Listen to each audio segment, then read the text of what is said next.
Welcome everyone. Today I'm going to take you into the most powerful, emotional, and world-changing story of a man who didn't just look up at the stars. He changed the way the world looked at itself. His name is Galileo Galilei. But this is not just a story about a scientist. This is the story of a rebel, a dreamer, a truth seeker who refused to be silent even when the entire world was against him. This is the story of a man who was punished for being right. A man who was told to shut up. A man who was told to stop thinking. A man who was told to believe what others say. But he refused. He chose truth over comfort. He chose science over silence. He chose pain over pretending. He was not born rich. He was not born famous. But today, the world remembers him as the father of modern science. His story is filled with childhood struggles, family sacrifice, giant discoveries, and the most dangerous thing in history, a mind that refuses to stop thinking. And here's the best part. This story is not just good for your heart, it's also great for your English because the way I tell it in very simple, clear, powerful English will help you improve your vocabulary, listening practice, speaking, and fluency. So if you want to grow in life and grow in English, then don't just watch the beginning, watch till the very end. This is not just a biography. This is not just a lesson. This is a movement, and you are now part of it.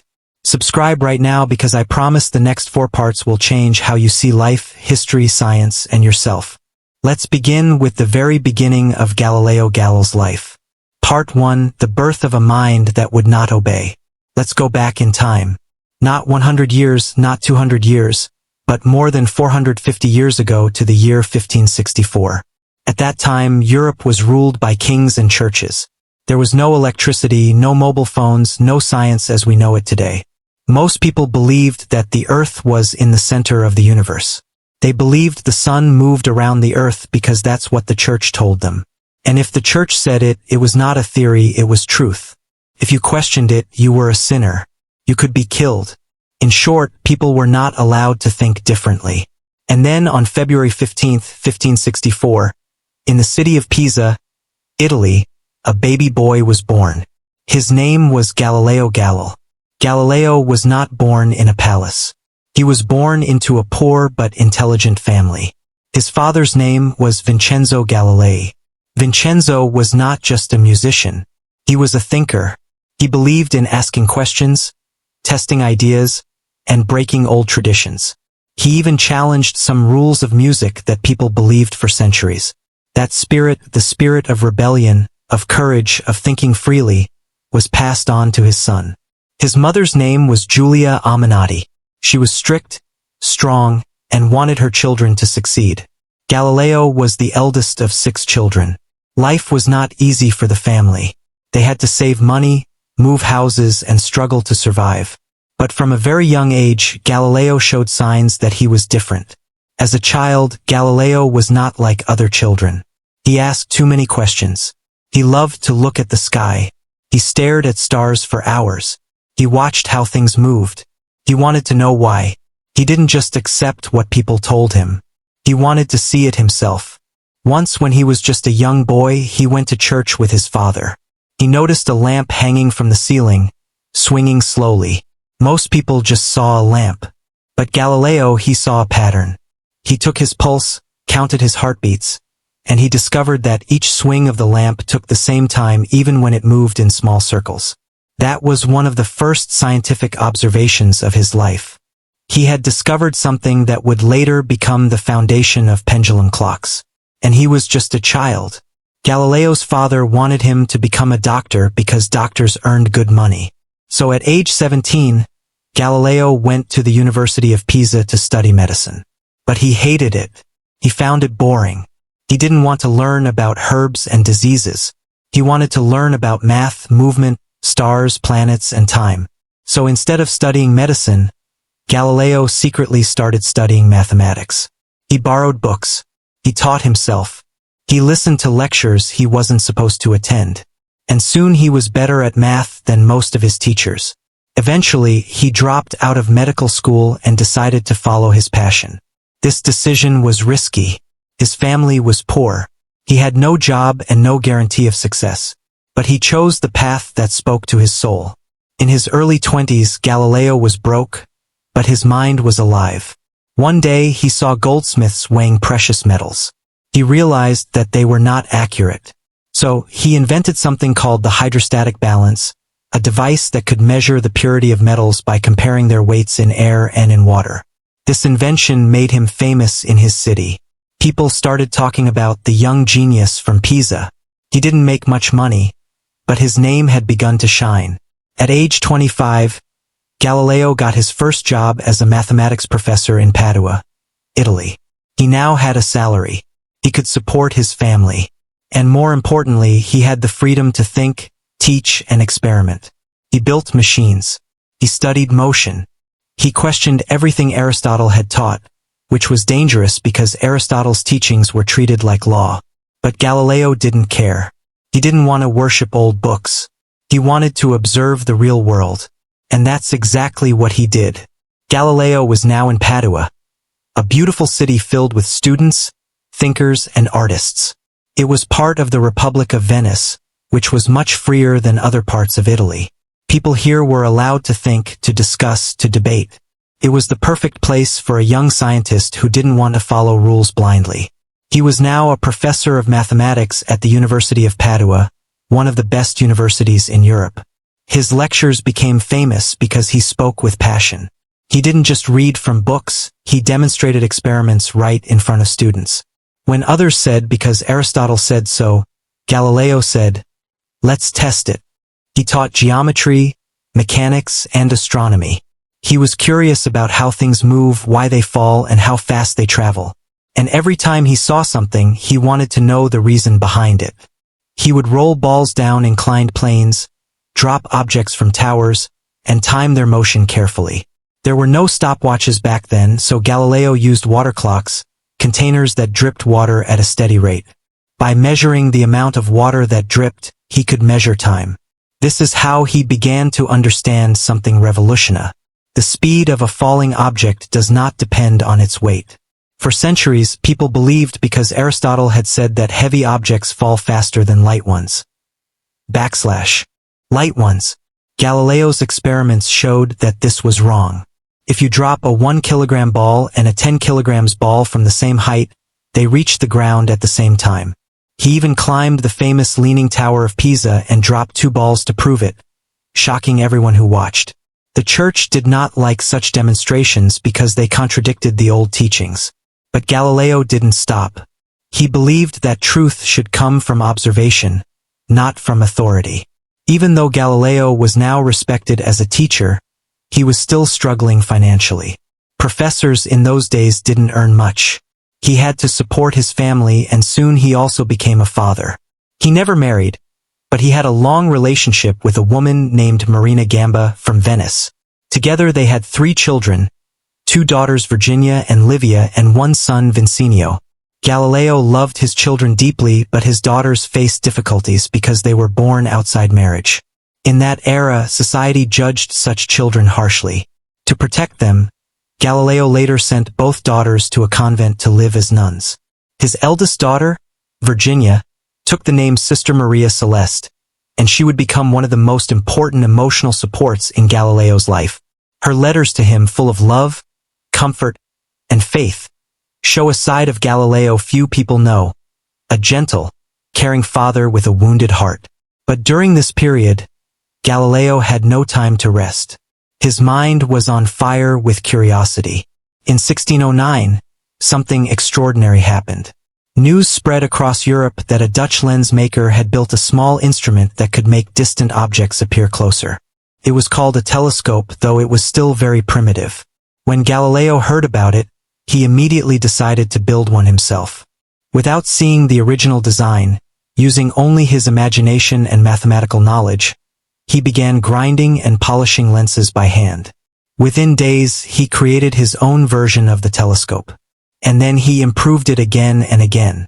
His first telescope magnified images 3 times. His next one 8 times. And soon he built one that magnified objects more than 30 times. That small instrument made from wood, glass, and patience would change the destiny of humanity. One clear night, Galileo pointed his telescope toward the moon. What he saw shocked him. Everyone believed the moon was a perfect, smooth, divine sphere. But through his telescope, Galileo saw mountains, valleys, and craters. He realized the moon was a world, not a perfect heavenly body. Then he turned his telescope toward the Milky Way, that soft cloudy band of light across the night sky. To the naked eye, it looked like a mist. But through Galileo's telescope, it became something unimaginable. Millions of tiny stars. For the first time in human history, people saw that the sky was not what they thought it was. Then one night, Galileo looked at Jupiter, the giant planet. To his surprise, he saw 4 small stars near it. But the next night, they were in different positions. And the night after that, they moved again. He watched them for days and realized they were moons orbiting Jupiter. This was the first proof that not everything in the universe revolved around the Earth. That discovery shook the world. Galileo quickly published his findings in a book titled Sidereus Nuncius, The Starry Messenger, in 1610. It became an instant sensation. He described the moon's mountains, the stars of the Milky Way, and Jupiter's moons. His words traveled across Europe. Scientists were amazed. Philosophers were confused. The church was suspicious. Suddenly, Galileo became a celebrity. He was invited to the court of the Grand Duke of Tuscany and was made the chief mathematician and philosopher to the Duke. He now had wealth, respect, and freedom. But fame also brought danger because Galileo's discoveries supported the ideas of Nicholas Copernicus, who had said that the Earth moves around the sun, not the other way around. At that time, the Catholic Church had declared the idea of a moving Earth as heretical, against the Word of God. Yet, Galileo's telescope gave clear evidence that Copernicus might be right. And this made the Church furious. Priests and scholars started attacking Galileo. They said his telescope was lying, that it created illusions. They accused him of trying to destroy faith and rewrite the Bible. But Galileo wasn't fighting religion. He was fighting ignorance. He believed that God gave humans intelligence so they could discover his creation, not remain blind. He said, "I do not feel obliged to believe that the same God who has endowed us with sense, reason, and intellect has intended us to forego their use." He tried to explain that science and faith could exist together, but the church didn't want to listen. For them, power came from control and control came from silence. And Galileo was a man who refused to be silent. Galileo continued his observations. He turned his telescope toward Venus, the bright planet that shines in the evening and morning skies.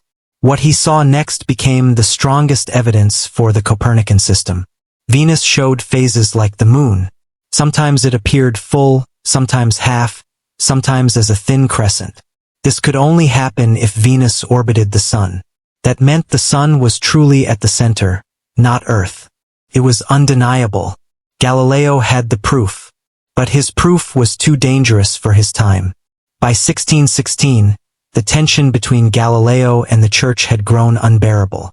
The church officially banned the teaching of the heliocentric, sun-centered theory. Galileo was warned not to speak or write about it again. He obeyed for a while, but deep inside he knew the truth couldn't be buried forever.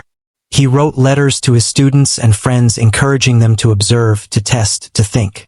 He became a symbol of intellectual courage. Meanwhile, his health began to weaken.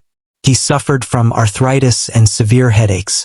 Yet, even in pain, he kept writing, teaching, and experimenting.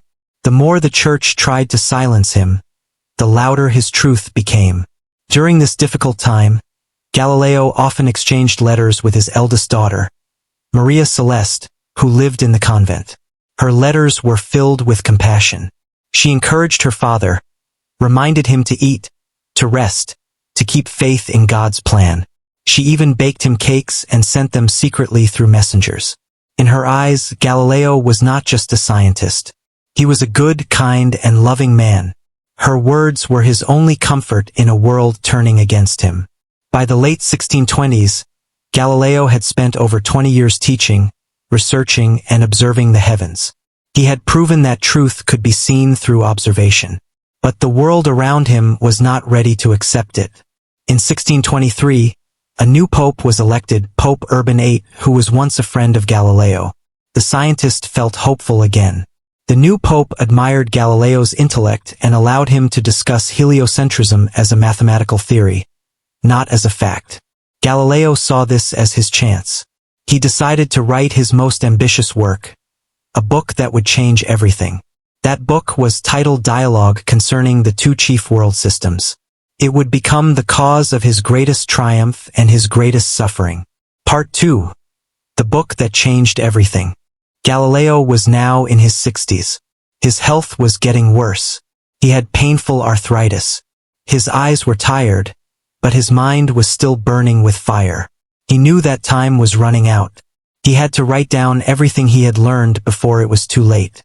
He began working on the most ambitious book of his life. A book that would take all the years of observation, discovery, and thinking and put them into one single dialogue.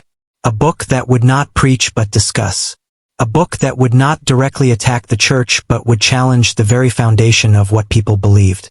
He titled it Dialogue Concerning the Two Chief World Systems. It was written as a conversation between three characters. One, Salviati, who represented Galileo himself, defending the Copernican view that the sun is at the center. 2, Simplicio, who represented the followers of Aristotle and the Timaeus model that Earth is the center. 3rd, Sagrado, a neutral man asking questions trying to understand both sides. It was a clever idea. Instead of saying this is the truth, Galileo let the characters argue.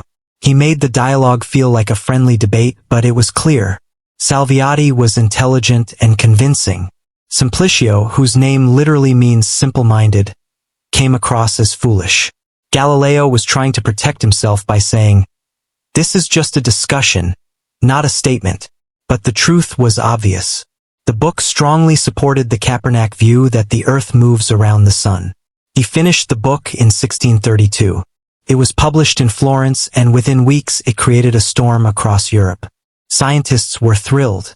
Thinkers were amazed. But the church was furious because the book didn't just present an idea.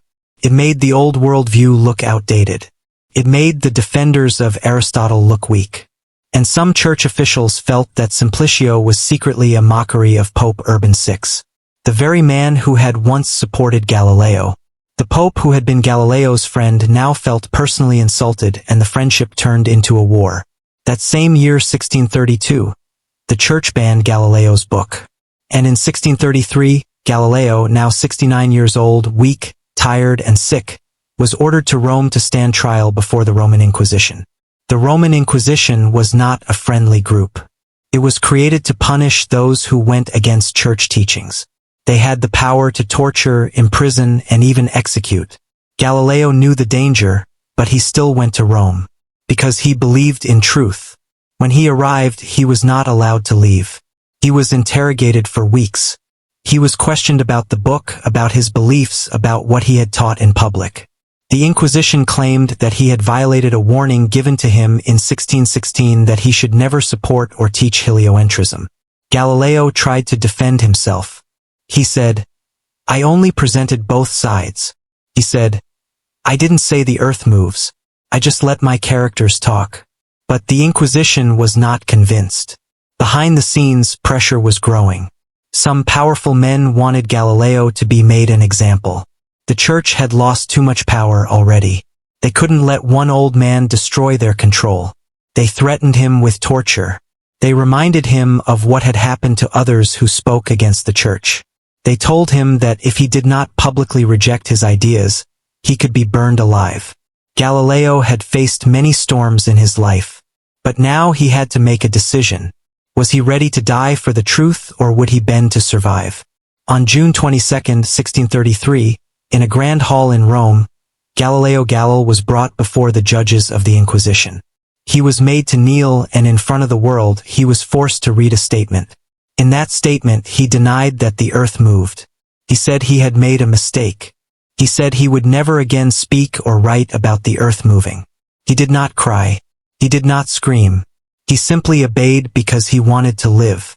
Some say that after he stood up, he whispered the words, "And yet it moves." Did he really say it? We may never know. But those words became a symbol, a whisper louder than a shout. a sentence that told the world, "You can silence my voice, but not the truth." After the trial, Galileo was not executed, but he was given a harsh punishment. He was sentenced to house arrest for the rest of his life. That meant he could not travel, not teach, not write freely, not meet friends, not go to public places. He was a prisoner in his own home. He was first kept in a house near Siena. Later he was moved to his own villa in Artrai near Florence, the same place where his daughter Maria Celeste lived in the convent.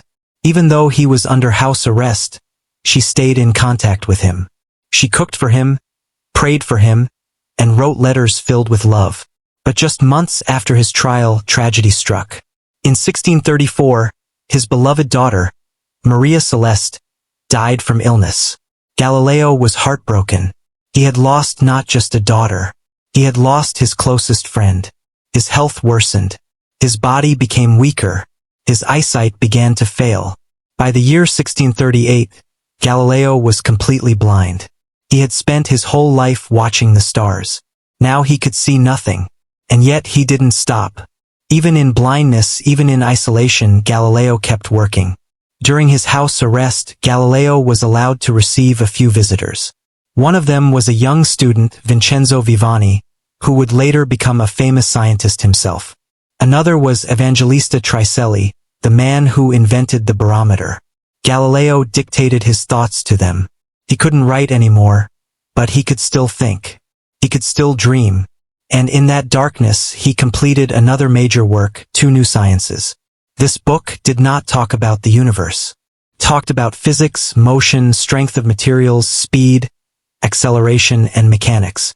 Even under arrest, even after being silenced, Galileo was creating the foundation of modern science. The book was smuggled out of Italy and printed in the Netherlands in 1638, far from the hands of the Inquisition. It became one of the most important books in the history of physics, even without sight, even without freedom, even without his daughter. Galileo kept giving the world new ways to think. He was broken in body, but his mind remained a cathedral of light. As the years passed, the world began to change. Slowly, more scientists across Europe were building telescopes. They were seeing the same things Galileo had seen. Jupiter's moons, the phases of Venus, the rough surface of the moon, the stars in the Milky Way. The truth could no longer be hidden. The ideas Galileo was punished for were now being taught in universities. The model of a sun-centered universe was now becoming the standard. But Galileo did not live to see it fully accepted. By the end of 1641, Galileo was very weak. He had spent the last 8 years as a prisoner, blind, in pain and isolated. On January 8, 1642, at the age of 77, Galileo Galilei took his last breath. There was no celebration, no grand funeral. The church didn't allow it. He was buried quietly near Florence. But the silence would not last forever. Because what he gave to the world could never be buried. When Galileo Galilei died on January 8, 1642, there were no public speeches. No statues were made. No honors were given. He had been a prisoner of the church. He had been silenced, judged, and punished. And yet, the ideas he left behind were already too big to destroy. Because while his body was buried quietly, his truth was not buried at all. The telescope he pointed to the sky, it had already opened a door, and millions were ready to walk through it. His books, they were being copied, translated, and secretly studied in countries across Europe, especially in the Netherlands, Germany, France, and England. His words, they were becoming louder after his death than they had ever been during his life. And that's where his true power began. Because Galileo didn't just make discoveries. He changed the way of thinking itself. Before Galileo, people believed what they were told. After Galileo, people started to ask, can I test it? Can I observe it myself? Can I prove it with logic? This change, this shift from faith in authority to faith in evidence was the beginning of a new age, the scientific revolution. And the man at the heart of that revolution, the man who lit the spark, was Galileo. In the decades that followed his death, his ideas spread like wildfire. Even as the church tried to keep control, new thinkers and scientists began building upon Galileo's work. In Germany, A man named Johannes Kepler had already begun to publish mathematical laws of planetary motion. He believed in the heliocentric model and used mathematics to show how planets moved in elliptical orbits, not perfect circles. Kepler and Galileo never met in person, but they respected each other deeply. Kepler wrote letters encouraging Galileo, and Galileo's telescope gave real physical proof that matched Kepler's equations. This combination, observation, and mathematics became the foundation of all modern science. Then came René Descartes in France, a philosopher who famously said, "I think therefore I am." He supported Galileo's way of doubting, testing, and reasoning. The spirit of logic and method was now alive across Europe. But the most important person who picked up Galileo's torch was born in the very same year that Galileo died. In 1642, the year of Galileo's death, in a small village in England, a baby was born. His name was Isaac Newton. And as Newton grew up, he studied everything that Galileo had discovered. He learned about falling objects. He read about acceleration. He saw how Galileo had questioned Aristotle and dared to think differently. Newton once said that his own success came because he was standing on the shoulders of giants.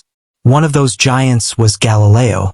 Newton would later develop the laws of motion, the law of universal gravitation, and create a new form of mathematics called calculus. It's almost poetic. Galileo showed the world that the apple falls. Newton showed why. But Galileo's impact wasn't just limited to science. His life story became a symbol of courage, of rebellion, and of freedom of thought. Writers, artists, and philosophers saw Galileo as a man who had fought power with truth. Voltaire, the great French philosopher, called him a martyr of reason. Plays were written about him. Books were inspired by him. And slowly the church itself began to change. At first they stayed silent. But time has a strange way of forcing the truth to rise. In 1718, more than 75 years after his death, the church lifted its ban on Galileo's dialogue concerning the two chief world systems. Could now be published but only in a corrected form. Still, it was progress.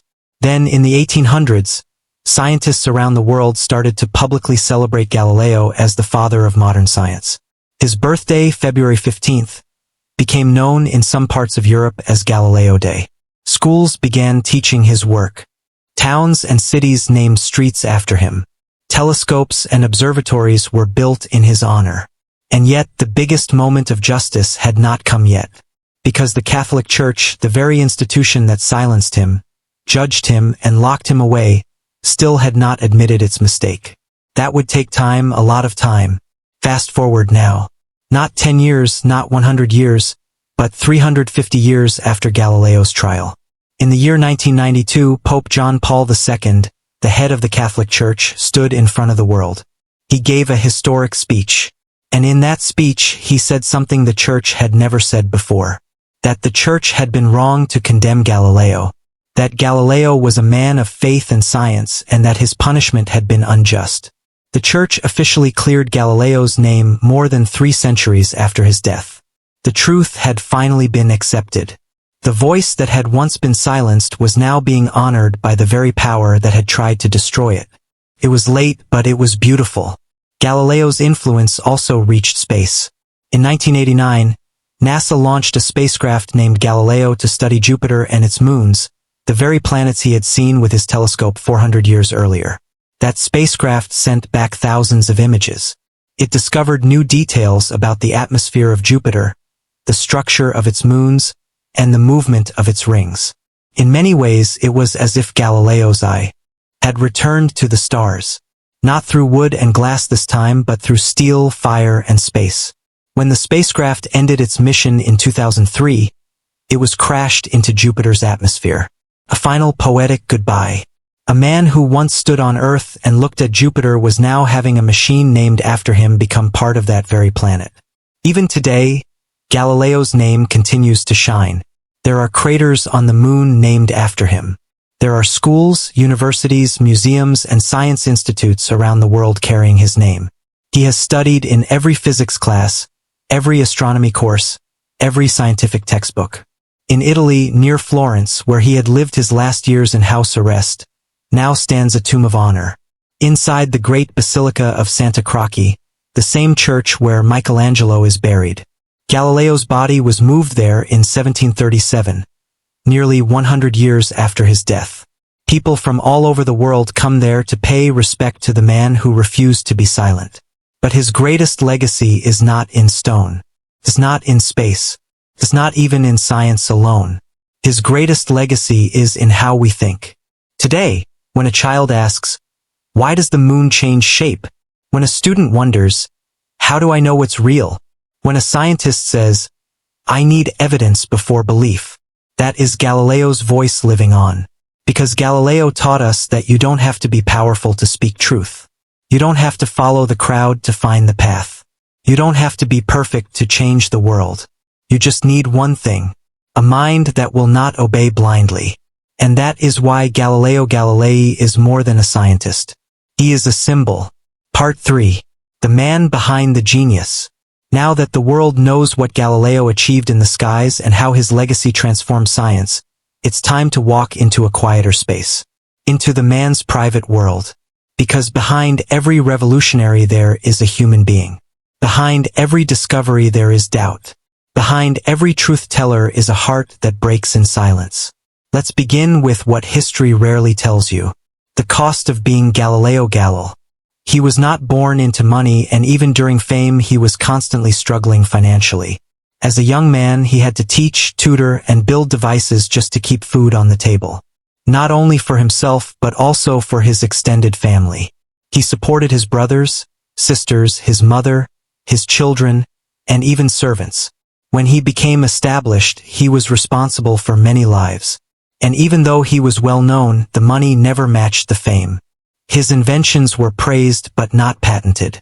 Others copied his ideas. He gave lectures, but universities often delayed or reduced his pay. He had to write letters begging for salary he had already earned. That was the reality. His scientific spirit was pure. But the world around him, politics, egos, power, was anything but pure. Still, Galileo worked harder than ever. And during the day, he was solving the universe. But at night, he was writing letters to secure jobs for family members or to defend himself against jealous rivals. He was a provider, a father, a teacher, a fighter, and a prisoner of truth, all at once.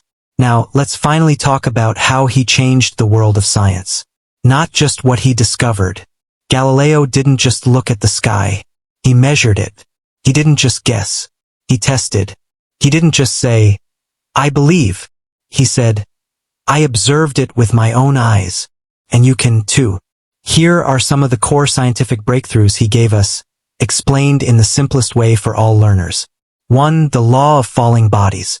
People believed that heavier objects fall faster than lighter ones. Galileo proved that all objects fall at the same rate if there's no air resistance.